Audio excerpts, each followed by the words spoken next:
April মাস জুড়ে তীব্র তাপদাহে অতিষ্ঠ জনজীবন। দিন দিন বাড়ছে তাপমাত্রা, যাতে নাভিশ্বাস সাধারণ মানুষের।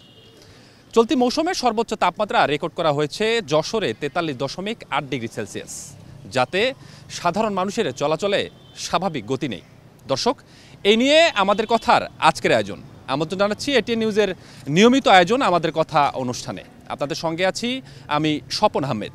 এই নিয়ে শুনবো সাধারণ মানুষের বক্তব্য, তবে তার আগে দেখে নিব এটিএন নিউজে প্রচার হওয়া একটি প্রতিবেদন। এপ্রিল মাস জুড়ে তীব্র তাপপ্রবাহে অতিষ্ঠ জনজীবন। দিন দিন বাড়ছে তাপমাত্রা, নাভিশ্বাস সাধারণ মানুষের। টানা তাপপ্রবাহের কারণে ব্যাহত হচ্ছে মানুষের স্বাভাবিক জীবনযাত্রা।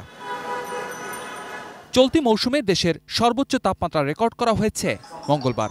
যশোরে এদিন তাপমাত্রা ছিল 43.8 ডিগ্রি সেলসিয়াস। একই দিন চুয়াডাঙ্গায় তাপমাত্রা রেকর্ড করা হয় 43.7 ডিগ্রি সেলসিয়াস। এদিন ঢাকায় সর্বোচ্চ তাপমাত্রা ছিল 38.6 ডিগ্রি সেলসিয়াস। অবস্থান ভেদে এই তাপমাত্রা কম বেশি অনুভূত হচ্ছে।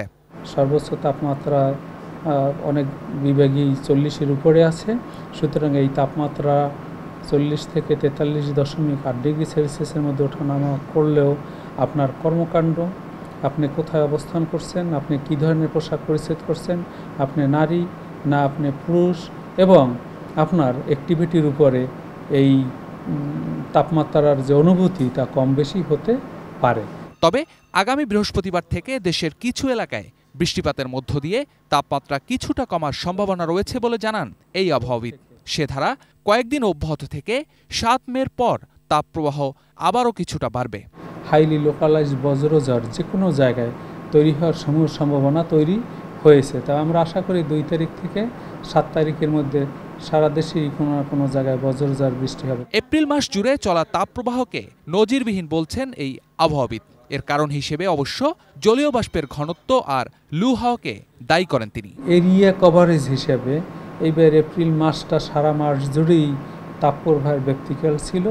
এটা গত 76 বছরের রেকর্ড। এদিকে চলমান তাপপ্রবাহের মধ্যেই হিট স্ট্রোকে দেশের বিভিন্ন জেলায় কয়েকজনের মৃত্যু হয়েছে। শফিকুল হক, এটিএন নিউজ, ঢাকা।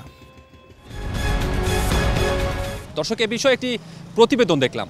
এবারে এ বিষয়ে সাধারণ মানুষ কি বলছে তা জানবো। মামা, খুব সিরিয়াস গরম।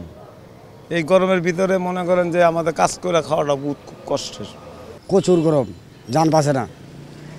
খালি শরবত খাই বেলে এই লেবুর। গরমে পানি, আমাকে পানির সমস্যা হইতেছে, পানি খাইতে পারতাছি না, ভালো পানি খাইতে পারতাছি না, এই রিক্সা চালাইতে পারতাছি না, গরমে মাথা গরম হয়ে দিতে, শরীর গরম হয়ে দিতেছে, ও অনেক ধরনের সমস্যা হয়। তারপরেও চলতে হয়, রিক্সা চালাইতে হয়। কর্ম না করলে তো খাইতে পারব না। এই পরিমাণ গরম আসলে আমরা কখনোই ফেস করি নাই। সেক্ষেত্রে গরমে প্রথম যে সমস্যা সেটা হচ্ছে যে বৃষ্টি নাই, এই রোদের মধ্যে কাজ করা বা ক্লাস করা বা পরীক্ষা দেয়, এটা আমাদের জন্য খুবই কঠিন হয়ে যাচ্ছে। তারপরে হচ্ছে আপনার সবচেয়ে বড় সমস্যা যেটা, যে ঢাকায় খাবার পানির যে সমস্যাটা। আমরা হলে থাকি, হলে না হয় খাবার পানির ব্যবস্থা আছে, কিন্তু বাইরে গেলেই পানির যে একটা ব্যাপার থাকে, এই পানিটা আমরা সবসময় ভালোভাবে পাচ্ছি। গরমের কারণে অনেক সময় যে চুলকানি এবং এই যে অনেক হিটের কারণে অবসরগ্রস্ত হয়, যে পানি খাইতে খেতে পেট ভরে যায়, কিন্তু গরম আর কমার কোনো নাই। কাজ করতে খুব আমরা কষ্ট হয়, কষ্ট হইলেও আমরা পেটের জ্বালা আমরা কাজ করি। গত কয়েকদিন ধরে যশোরে তীব্র তাপপ্রবাহ বিরাজ করছে। এই তাপপ্রবাহ নিয়ে সাধারণ জনগণের মাঝে কি বিরাজ করছে, আর সেটা নিয়ে আজকে আমি আপনাদের সামনে কথা বলবো আমাদের কথার মাধ্যমে। আমি যশোর থেকে তামান্না ফারজানা। আমরা এই গরমের মধ্যে রিক্সা চালাতে পারছি না, এখন খুব অভাবের মধ্যে পড়ে গেছি। না খেয়ে না দিয়ে দিন যাচ্ছে, ঘরতে বাড়ি পাচ্ছি না, ওই 1-2টি মারতে পারি না, খুব কষ্ট ভেতরে আছে। ঘরের থেকে আমরা গরমে বেরোতে পারতেছি না, দোকানদারি করতে পারতেছি না, দোকানে খরিদ্দার কম আসতেছে, মানুষজন বেরোতে পারতেছে না, আমরা একটু কষ্টের মধ্যে আছি। এই গরমে আমাদের খুবই সমস্যা হচ্ছে। আমাদের 3 তারিখে পরীক্ষা, গুচ্ছের পরীক্ষা, এতে অনেক ঝামেলা হচ্ছে। গরমে আমাদের জনজীবন অতিষ্ঠ হয়ে পড়েছে। এই মুহূর্তে যদি বৃষ্টি হতো তাহলে আমাদের খুবই ভালো হতো। এই গরমের মধ্যে আমাদের যে পরিমাণ কষ্ট হচ্ছে ডেলিভারি দিতে, আর সেই পরিমাণ কষ্ট হচ্ছে মনে করেন যে দোকানদারদের কাছে মাল নিয়ে গেলে আমাদের গরম দেশে করতেছে। প্রচন্ড গরমে আমাদের যে নাভিশ্বাস, আমরা বিশেষ প্রয়োজন ছাড়া আমরা বেরোচ্ছি না এবং যশোরবাসী অত্যন্ত কষ্টের মধ্যে আছে।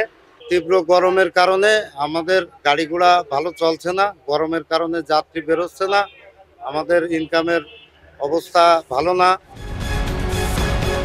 চুয়াডাঙ্গাতে গত 1 মাস ধরে তাপ প্রবাহ বয়ে যাচ্ছে। গতকাল চুয়াডাঙ্গায় 39 বছর রেকর্ড ভেঙে 43.7 ডিগ্রি সেলসিয়াস তাপমাত্রা রেকর্ড করা হয়েছে। এই নিয়ে আমাদের চুয়াডাঙ্গার সাধারণ মানুষ কি ভাবছে?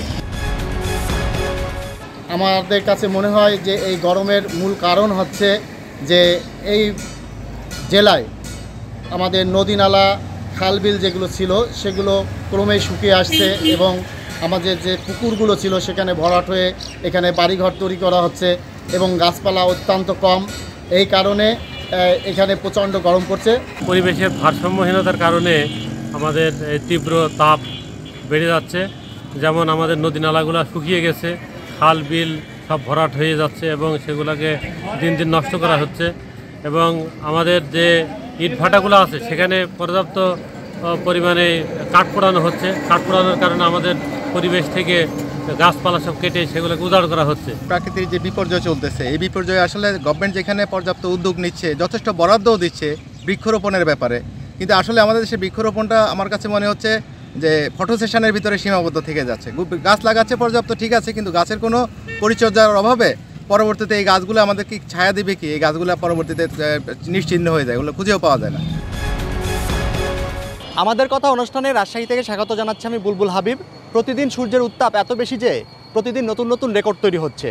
গতকালও দেশের সর্বোচ্চ তাপমাত্রা রেকর্ড করা হয় 43.8 ডিগ্রি সেলসিয়াস। এ নিয়ে রাজশাহীবাসী কি বলছে চলুন জেনে আসা যাক। চলাফেরা প্রচুর কষ্ট হচ্ছে, তারপর গায়ে গঠলি ছাতা মাথায় দিয়ে কোন সময় যায় কোন সময় যায় না। 40, 41, কাল তো 43 পর্যন্ত। আমরা এই সকাল 10টার পর থেকে আমরা রোডে মানে গাড়ি গুড়ি, আমরা শ্রমিক কেউ বাড়াতে পারি না, কাজকাম করতে পারি না।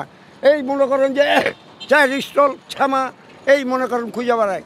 দেখেন তার প্রমাণ এই যে এসে দাঁড়িয়েছে, ওখানে খাচ্ছি চা আর এখানে এসে দাঁড়িয়েছে। এটা জলবায়ুগত কারণে, আর বিশেষ করে আমাদের এই যে বাইরে যখন যাবেন ছাতা ব্যবহার করেন, ঢিলে ঢালা মানে পোশাক ব্যবহার করবেন আর পর্যাপ্ত পরিমাণে পানি খাবেন। যাদের বাইরে বের হয়ে কাজ করতে হয় আর কি, তাদের তো সব থেকে বেশি ক্ষতি, কারণ ওদের হিট স্ট্রোকের সংখ্যা সব থেকে বেশি থাকে, কারণ ওরা ডাইরেক্ট রোদের উপরে কাজ করে। সেই জন্য আমাদের উচিত এটার বিষয়ে কোনো একটা পদক্ষেপ নেওয়া। 80-র দশকে ওই সময় খুব উত্তপ্ত ছিল রাজশাহী, তারপরে বৃক্ষায়নের ফলে কিছুটা উষ্ণতা কমেছিল। আবার এই বছর মাত্রাতিরিক্ত তাপমাত্রা লক্ষ্য করছি আমরা, এবং এই তাপমাত্রার সাথে সাথে প্রাণহানিও ঘটছে। প্রতি বছর যে তাপমাত্রা বা উষ্ণায়ন বৃদ্ধি পাচ্ছে, এই ব্যাপারটা আমাদেরকে সামাজিকভাবে এবং রাজনৈতিকভাবে এবং সরকারিভাবে মানুষদেরকে সচেতন করা উচিত। সরকার বিভিন্ন স্টেপ নিতে পারে, বিভিন্ন পদক্ষেপ নিতে পারে। দর্শক, এই ছিল আমাদের কথার আজকের বিষয়। এতক্ষণ আপনাদের সঙ্গে ছিলাম আমি স্বপন আহমেদ। আবারও নতুন কোনো বিষয় নিয়ে নতুন কোনো জায়গা থেকে যুক্ত হব। ততক্ষণ পর্যন্ত ভালো থাকুন, সুস্থ থাকুন, থাকুন এটিএন নিউজের সঙ্গেই।